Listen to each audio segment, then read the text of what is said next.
One of the most important things that you can do in your fantasy football drafts is to avoid landmines, especially taking players early in drafts that aren't going to pay off their draft capital. In today's video, we're going to talk about the first 9 rounds of the 2026 NFL fantasy football season, how it stands today, May the 13th, 2026. If you guys like this video, please drop a like on it and subscribe to the channel as I do drop NFL content all the way throughout the offseason and throughout the NFL season. Hopefully you guys get something out of the content, and without further ado, let's discuss 9 guys you should be avoiding in your 2026 fantasy football drafts. First up, the first guy that we're going to talk about, and this may be a little bit controversial, is going to be Christian McCaffrey, currently going off the board with an ADP of around 6.1 over on DraftKings. My hesitation here, obviously, as it pertains to Christian McCaffrey, is just with his increased injury risk. McCaffrey has 2 seasons on his ledger so far that he's had at least 250 carries. And in those seasons, he's been absolutely just spectacular. In 2019, he had 287 carries. In those games, 16 games that season, he averaged 29.3 fantasy points per game. However, in 2020, he only played 3 games and had 59 carries due to injury. Now, in 2023, he had 272 carries. Again, 16 games, averaging 24.5 fantasy points per game. But in 2024, what happens?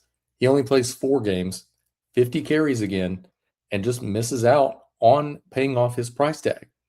Well, in 2025, he saw 311 carries. He was the entire San Francisco offense last year. I'm just worried that he's not going to pay off this price tag this year. I will be taking him, and I do have him ranked as the 6th best player in the draft. But man, every time I click his name, I get a bad feeling. So for me, Christian McCaffrey is a player you should be avoiding in round number 1. Next up, we're going to talk about player going off the board at draft pick 21.2 right now, and that's Malik Nabers. Malik Nabers tore his ACL back in week 4 of the 2025 season. I expect him to be a star in this league. He looked like he could be the number 1 wide receiver in the NFL. But at this particular price tag, the injury risk is just not baked in enough for me. I can get guys in his range like Chris Olave, who had an excellent season last year and also has some injury risk of his own, but you can also get a lot of running backs in this range. You can get guys like Josh Jacobs, Amarian Hampton, Chase Brown, guys that don't really have that increased injury risk currently, right? Anybody can get hurt in the NFL, and anybody can get taken out on any play.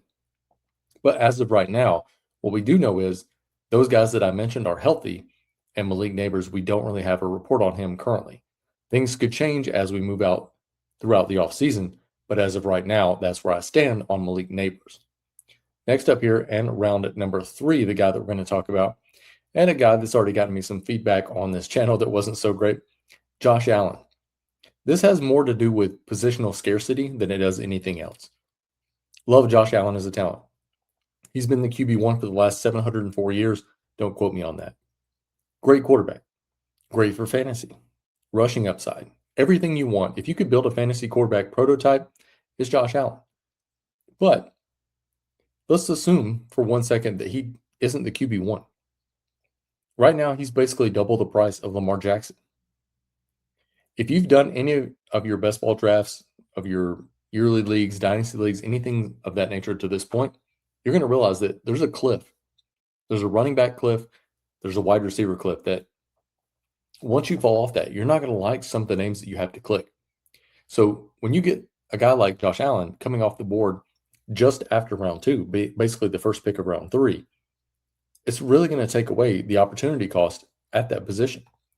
So as you look over at the draft rankings here, I mean, you have a guy like Allen who's going off the board at 24.2. I have him ranked at pick number 37. Guys that are going after Josh Allen: A.J. Brown, Nico Collins, Jeremiah Love, George Pickens, Chris Olave, Kyron Williams, Devontae Smith, Travis Etienne, T. Higgins, Breece Hall, Garrett Wilson. I mean, you have a lot of guys. Zay Flowers. a lot of guys that could actually help your roster at other positions. And I think if you take Josh Allen, you're just going to fall behind at running back and you're going to fall behind at wide receiver. If you do take Josh Allen, I would highly recommend that you take a bunch of ADP value after that. You're going to need to play catch up, and you're going to need to take guys at an extreme value. Next up on my list, and a guy that I actually like a lot, but again, positional scarcity, Colston Lovelin. Colston Lovelin is a guy that at the end of last year, he was playing exceptionally well. He absolutely went crazy to close out the 2025 season.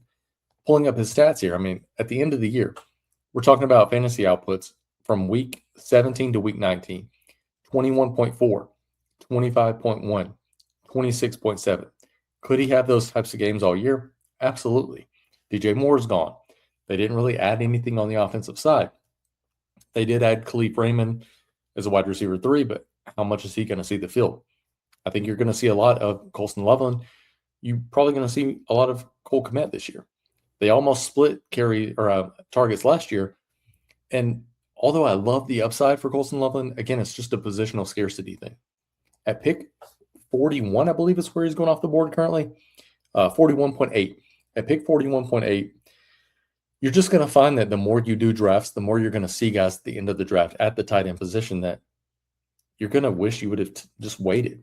I think the winning strategy currently, if you're doing best ball drafts or if you're doing yearly drafts, is to wait as long as you can for tight end, because you can get 3 or 4 guys at the end of the draft that you know are going to play, that you just can't find that at any other position. The next guy up on our list in round 5 and going off the board at pick 50.7 is actually Quinton Judkins.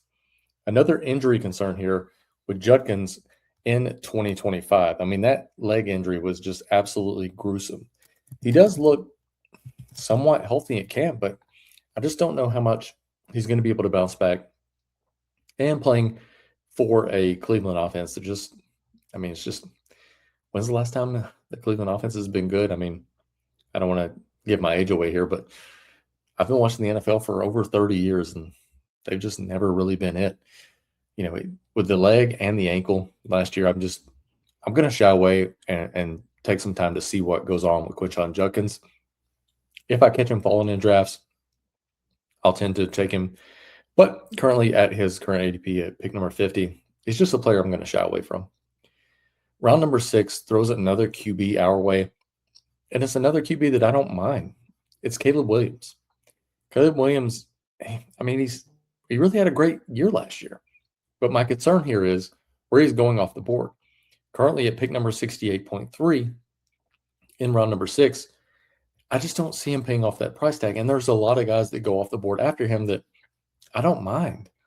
I mean, you have guys going off the board after Caleb at the QB position like Jared Goff, Bo Nix, Brock Purdy, Justin Herbert, Patrick Mahomes, Dak Prescott, Jackson Dart, Jalen Hurts. I mean, there's a lot. One pick before him is Jaden Daniels. I love Caleb Williams' idea of being a prospect. He started to pay some of that off last year. I don't love the idea of the price tag. And again, we talked about positional scarcity earlier. This is another point in that where if I was going to take a guy like Caleb Williams at 68.3, I would just take Josh Allen earlier. But I do think there's a lot of opportunity to take another guy around him. There's plenty of guys going off the board, 10, 15, 20 picks, 30 picks after Caleb Williams that have the same upside, in my opinion. Caleb Williams is another player that I'm just going to shy away from in this year's drafts as current ADP stands. Round number 7 is a player that this is probably going to catch some feedback as well. Going off the board at pick number 79.7, Mai Lemon. I do think that A.J. Brown gets traded, but we don't know that right now. What if this Diana Rossini thing plays out to where they don't trade A.J. Brown? What if Mai Lemon doesn't see the field a lot? He has to put up with Jalen Hurts, who could do the tush push a lot, although news came out today that Jalen Hurts doesn't want to run as much anymore. He has to contend with Saquon, Stowers, who just got drafted, Dallas Goedert, Devonta Smith, who the team has already come out and said, hey, look, we expect this guy to be essentially the equivalent of JSN in 2025. If that's the case, he's going to be a target hog. And I'm not so sure that I love the outlook for Mai Lemon, especially on a PPR site like DraftKings. If we're talking underdog, I can see it a little bit more. But on a site like DraftKings, full PPR, rookie, uncertain situation, there's just a lot of guys going around him that I prefer either the same or more than Mai Lemon. So he's going to be a player currently, again, as of May 13th, that I'll be fading. If we get news and things change, I'll update and adjust my rankings. Round number 8, and a player that I'm going to avoid is Matthew Stafford, going off the board at pick 90.9. This is another situation where outside of last year, Stafford hasn't been that great over the last few seasons. He's obviously a great quarterback overall, probably a Hall of Famer, but he's typically averaged about 0.5 fantasy points per dropback. Last year, I mean, he went absolutely nuts. Let's pull this up here. Fantasy points per dropback in 2025. Taking a look at it, 0.57 for Matthew Stafford. I mean, not that huge of a jump overall, really, but I just don't think that he can keep that same pace as he had last year. I'm a little bit afraid that we're going to see some regression. And him going inside pick number 100, I mean, we just talked about a lot of guys in that range that I just prefer guys around him. I prefer Justin Herbert. I prefer Patrick Mahomes. I prefer Dak Prescott. I prefer Jackson Dart. I view Trevor Lawrence the same. I prefer Brock Purdy 10 picks later. I prefer Bo Nix 10 picks later. Jared Goff is the same quarterback, in my opinion, in fantasy in 2026. Kyler Murray has a higher upside. Jordan Love, I don't mind. Tyler Shuck, I don't mind. So there's a lot of guys around that range that I just don't think you need to spend a top 100 pick on a guy like Matthew Stafford. His rushing upside, I mean, isn't there at all. And could he have 300 passing yard games? Absolutely. Could do it all the time. But I just don't want to bank on that at pick 90. He's just too high priced. If he was a pick 115 around Baker Mayfield, I'd be perfectly fine with him. But at pick 90, it's another player I'm just going to avoid in 2026.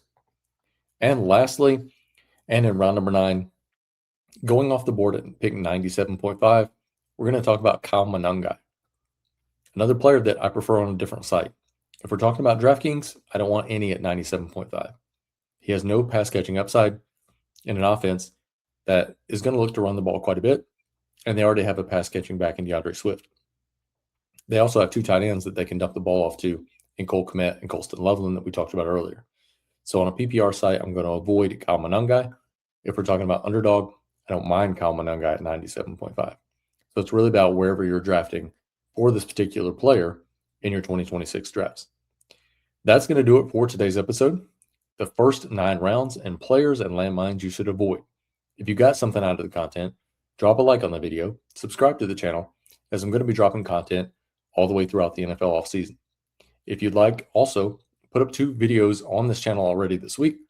Did a live draft today. Go check that out. I'll drop the link in the video. Also, there's a video that I dropped on Monday called What If, where we discuss different scenarios within the fantasy landscape. Things that we think are going to happen. What happens when they don't? Again, glad you all could be here. Hope you're having a great week, and we hope to find you in the next video.